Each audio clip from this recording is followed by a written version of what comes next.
আমি আমার সংগ্রামী মহাসচিব এখানে আছেন, কেন্দ্রীয় নায়েব আমির আছেন, কেন্দ্রীয় নেতৃবৃন্দ আছেন, ওনাদের কাছে আমি প্রস্তাব করতে চাই, খুব শর্ট সময়ের ভিতরে ব্রাহ্মণবাড়ি একটি শানে রাসালত সম্মেলন হবে। ওই সম্মেলন থেকে আমরা আন্দোলনের কর্মসূচি সামনের দিকে ঘোষণা করতে চাই। বাংলাদেশের সংবিধানে আল্লাহর উপর পূর্ণ আস্থা ও বিশ্বাস পুনঃস্থাপন করতে হবে। শিক্ষা কমিশনে আলেম উলামায়ে কেরামকে ঢুকাইতে হবে। ইসলাম বিরোধী কোনো শিক্ষা সারা বাংলাদেশের 63টা ডিস্ট্রিক্ট মেনে নিতে পারে, ব্রাহ্মণবাড়িয়া মেনে নেবে না। আমার ভাইরা, এখানে যারা আপনারা এসেছেন, আপনাদের সকলেই নির্যাতিত। এর মধ্যে অনেকে আছেন কারাগারে ছিলেন বৎসরের পর বৎসর, অনেকে এখানে আহত অবস্থায় আছে। আমরাও আপনাদের সাথে একজন, নির্যাতন আমরাও ভোগ করেছি। এই নির্যাতনের কারাবরণটাকে আমরা শক্তিতে পরিণত করতে চাই। সেই শক্তি নিয়ে আমরা সামনের দিকে অগ্রসর হব ইনশাআল্লাহ।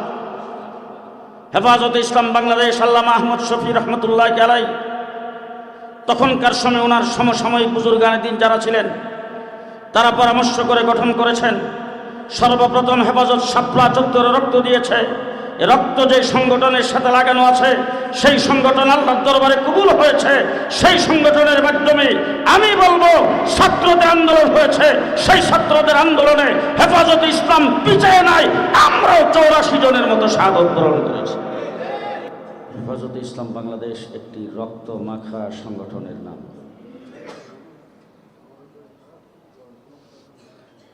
বাংলাদেশের ধর্মপ্রাণ মুসলমান সকলেই হেফাজতে ইসলামের দিকে তাকিয়ে থাকেন। দ্বীন ও ঈমানের ব্যাপারে হেফাজতে ইসলামের পক্ষ থেকে কি নির্দেশ আসে। গত 15 বছর যারা ক্ষমতার মসনদে জগদ্দল পাথরের মতো বসা ছিলেন, তারাই 15টা বছর পর্যন্ত কোনো একটা মসজিদের ইমামের মেহরাবকে নিরাপদ রাখে নাই। কোনো মসজিদের খতিবের মিম্বর নিরাপদ ছিল না। কোনো ওয়াজ মাহফিল, ইসলামী সম্মেলনের স্টেজ কাহার জন্য নিরাপদ ছিল না। গোটা দেশের মসজিদ মাদ্রাসা পর্যন্ত দলীয়করণে পরিণত করেছিলেন। তাদের সময়ে গ্রামে গঞ্জে কোথাও কেউ কোনো ভিন্ন মত পোষণ করতে পারে নাই, কেউ কোনো কথা বলতে পারে নাই। ব্রাহ্মণবাড়িয়াতে যারা অ্যারেস্ট হয়েছিলেন, জেলখানায় ছিলেন, যারা অ্যারেস্ট হয় নাই, জেলের বাহিরে ছিল, তারা আরো বড় জেলখানায় ছিল। নির্যাতন হয়েছে, নির্যাতিত হয়েছে জেলখানার ভিতরে একদল, আরেক দল বাহিরে নির্যাতিত হয়েছে। একটা ত্রাসের রাজত্ব কায়েম করেছিলেন তারা। আমি প্রায় 1.5 মাস জেলখানায় ছিলাম, 1.5 মাস রিমান্ডে ছিলাম। রিমান্ডের পরে যখন আমাকে সর্বপ্রথম কেরানীগঞ্জ কারাগারে নেওয়া হলো, আমি বয়সের দিক থেকে যারা অ্যারেস্ট হয়েছিলেন তাদের মধ্যে সিনিয়র।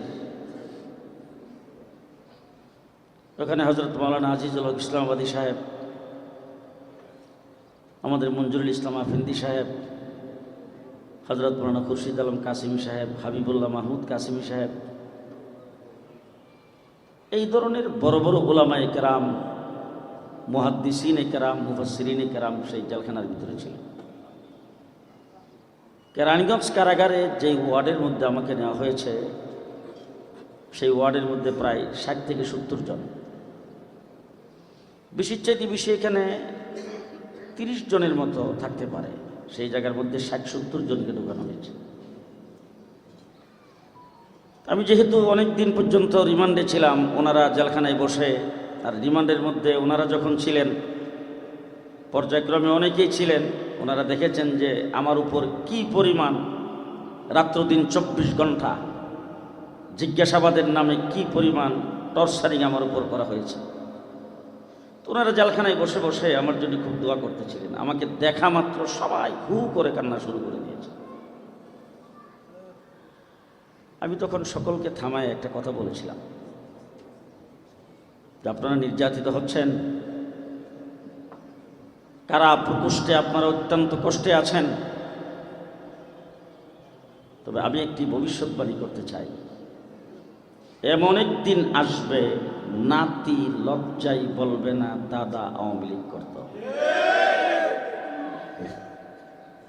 আমার মনে হয় সে দিনটা বাকি রয়েছে এখন। জি, আমি তো বলি সারা বাংলাদেশে যত তাণ্ডব তোমরা চালাইছ, পুলিশ লীগের অস্ত্রের বিনিময়ে চালাইছ। তোমাদের সাংগঠনিক কোনো শক্তি নাই, তোমাদের কোনো ক্যাডার বাহিনী নাই, তোমাদের কর্মীর কোনো শক্তি নাই। যদি থাকতো তাহলে সবসময় বলছো খেলা হবে, আজকে কোথায়? আমরা খেলার মাঠে আছি, আসো দেখি। গত 15 বছর আমরা বলেছি খেলতে চাও, পুলিশগুলি রাইখা তোমরা নিজেরা আসো। আজকে তোমাদের সাথে পুলিশ নাই, আজকে মাঠে আসো দেখি কত দানে কত চাউল আমরাও দেখাইতে পারি। আমার এই ব্রাহ্মণবাড়িয়াতে 15টা বছর পর্যন্ত সবচাইতে বেশি নির্যাতন যে করেছেন তার নাম হলো উবাইদুল মুক্তাদির। আজকে অত্যন্ত দুঃখজনক, বক্তৃতায় দাঁড়ায় কথাই বলতো সাজেদ মোবারক।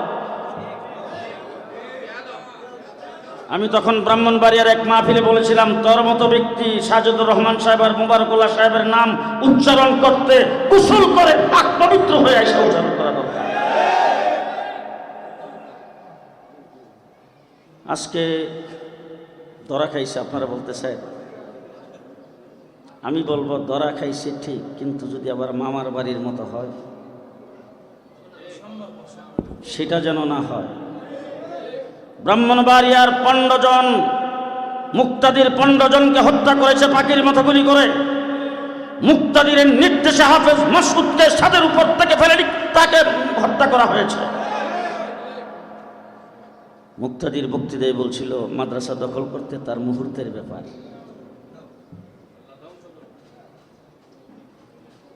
আমরা আজকের এই সম্মেলন থেকে বর্তমান অন্তর্বর্তীকালীন সরকারকে বলতে চাই, মুক্তাদির এই বিচার আমরা প্রকাশ্যে দেখতে চাই। দ্বিতীয় নম্বরের কথা বলতে চাই, আমার বন্ধুগণ, আমার আপনজন, আপনারা যারা এখানে এসেছেন, আমি ব্রাহ্মণবাড়িয়ার সন্তান হিসাবে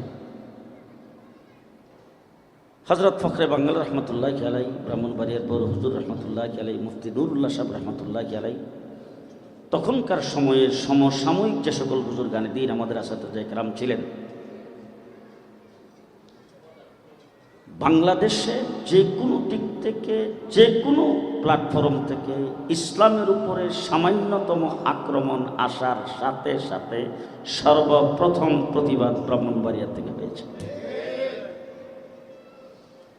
ব্রাহ্মণবাড়িয়া কোনো ইসলাম বিরোধীকে ছাড় দেয় নাই।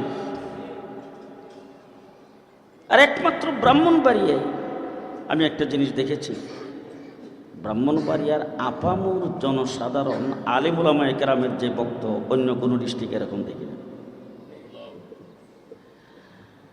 ব্রাহ্মণবাড়িয়া মাদ্রাসায়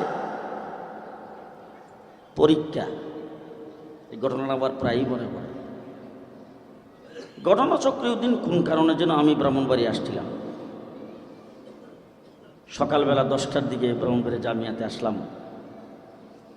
আসার সময় খবর পাই আসছি যে এনজিওরা ব্রাহ্মণবাড়িয়াতে নারী পুরুষের সমাবেশ করার জন্যে সদল বলে ফেরি পার হয়ে আসতেছে। এর আগে ব্রাহ্মণবাড়িয়ার বড় হুজুর রহমতুল্লাহ আলাইহির নেতৃত্বে উলামায়ে কেরাম ডিসি সাহেব বরাবর স্মারকলিপি দিয়েছেন, ডিসি সাহেবের সাথে কথা বলেছেন। ডিসি সাহেব বলছে ওরা আসবে না, হবে না সমাবেশ। তো আমি ব্রাহ্মণবাড়িয়া জামিয়াতে এসে দেখি অনেক লোকজন এসে বড় হুজুরকে বলতেছেন, হুজুর আপনাদেরকে বলতেছেন সমাবেশ হবে না, কিন্তু তারা তো সব বাস রিজার্ভ করে ফেরি পার হইয়া দলে দলে আসতেছে। হুজুর ওই ব্রাহ্মণবাড়িয়া পুরান মাদ্রাসার এখানে একটা লাল জায়গা ছিল, ওই জায়গাটার ওখানে হুজুর বইয়া আমরা কাম করছি, এখন দোয়া করো, দোয়া করে সবাই পরীক্ষার হলে যাও। হুজুর ওই জায়গায় বসে দোয়া করছিলেন। দোয়ার মধ্যে যে শব্দটা বলছিলেন আমার মনে আছে যে আল্লাহ তোমার কুদরতে তুমি এটারে সাই করে দাও। দোয়া করে হুজুর বলেন সবাই যার যার পরীক্ষার হলে চলে যাও। ছাত্র সব পরীক্ষার হলে চলে গেল। এরপরে এদেরকে সব বেরিয়ে বাইরে তিতাস নদীর ফালাই লোকেরা সব দিনে বাইরে তিতাস নদীতে ফেলাই দিছে। ব্রাহ্মণবাড়িয়ার জনগণ আমাদের সাথে আছে। ব্রাহ্মণবাড়িয়াতে ইসলাম বিরোধী কোনো কার্যক্রম হতে পারবে না। হেফাজতে ইসলাম আজকে গঠন হবে। আমি আমার সংগ্রামী মহাসচিব এখানে আছেন, কেন্দ্রীয় নায়েবে আমির আছেন, কেন্দ্রীয় নেতৃবৃন্দ আছেন, ওনাদের কাছে আমি প্রস্তাব করতে চাই, খুব শর্ট সময়ের ভিতরে ব্রাহ্মণবাড়িয়া একটি শানের আসালক সম্মেলন হবে। ওই সম্মেলন থেকে আমরা আন্দোলনের কর্মসূচি সামনের দিকে ঘোষণা করতে চাই। বাংলাদেশের সংবিধানে আল্লাহর উপর পূর্ণ আস্থা ও বিশ্বাস পুনঃস্থাপন করতে হবে। শিক্ষা কমিশনে আলেম ওলামায়ে কেরামকে ঢুকাইতে হবে। ইসলাম বিরোধী কোনো শিক্ষা সারা বাংলাদেশের 63টা ডিস্ট্রিক্ট মেনে নিতে পারে, ব্রাহ্মণবাড়িয়া মেনে নেবে না। আমার ভাইরা এখানে যারা আপনারা এসেছেন, আপনাদের সকলেই নির্যাতিত। এর মধ্যে অনেকে আছেন কারাগারে ছিলেন বৎসরের পর বৎসর, অনেকে এখানে আহত অবস্থায় আছে। আমরাও আপনাদের সাথে একজন নির্যাতন আমরাও ভোগ করেছি। এই নির্যাতনের কারাবরণটাকে আমরা শক্তিতে পরিণত করতে চাই। সেই শক্তি নিয়ে আমরা সামনের দিকে অগ্রসর হব ইনশাআল্লাহ। হেফাজতে ইসলাম বাংলাদেশ আল্লামা আহমদ শফি রহমতুল্লাহ আলাইহি তখনকার সময় ওনার সমসাময়িক বুজুর্গানেদ্দিন যারা ছিলেন তারা পরামর্শ করে গঠন করেছেন। সর্বপ্রথম হেফাজত শাপলা চত্বরে রক্ত দিয়েছে। এ রক্ত যে সংগঠনের সাথে লাগানো আছে সেই সংগঠন আল্লাহর দরবারে কবুল হয়েছে। সেই সংগঠনের মাধ্যমে আমি বলবো ছাত্রদের আন্দোলন হয়েছে, সেই ছাত্রদের আন্দোলনে হেফাজতে ইসলাম পিছিয়ে নাই। আমরাও 84 জনের মতো শাহাদত বরণ করেছি। পতন আমরা ঘটিয়েছি। হেফাজতে ইসলাম বাংলাদেশকে এমন একটি সংগঠনে, এমন একটি শক্তিশালী সংগঠনে পরিণত করতে চাই। আগামী দিনে নির্বাচন হবে, বাংলাদেশের ক্ষমতায় যেই যাবে ইসলামকে সাথে রাইখা রাষ্ট্র পরিচালনা করতে হবে। দেশে আমরা সবুজ বাংলা দেখেছি, সোনার বাংলা দেখেছি, নতুন বাংলা দেখেছি, স্মার্ট বাংলাদেশ দেখেছি, ডিজিটাল বাংলাদেশ দেখেছি, আধুনিক বাংলাদেশ দেখেছি। আগামী দিনে এই বাংলাকে ইসলাম বাংলা হিসেবে পরিণত করতে চাই। আল্লাহ আমাদেরকে তৌফিক দান করুক। আমাদের